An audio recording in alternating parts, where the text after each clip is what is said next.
और नाज़रीन, इस वक्त की एक और बड़ी खबर, अमित शाह का बड़ा फैसला।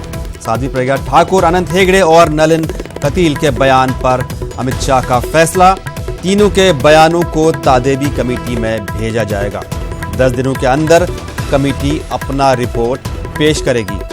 बीजेपी सदर अमित शाह ने एक बहुत ही बड़ा फैसला लिया है। साध्वी प्रज्ञा ठाकुर, अनंत हेगड़े और नलिन कतील के बयान पर अमित शाह का यह फैसला है कि तीनों के बयानों को तादीबी कमेटी में भेजा जाएगा और 10 दिनों के अंदर कमेटी अपनी रिपोर्ट पेश करेगी।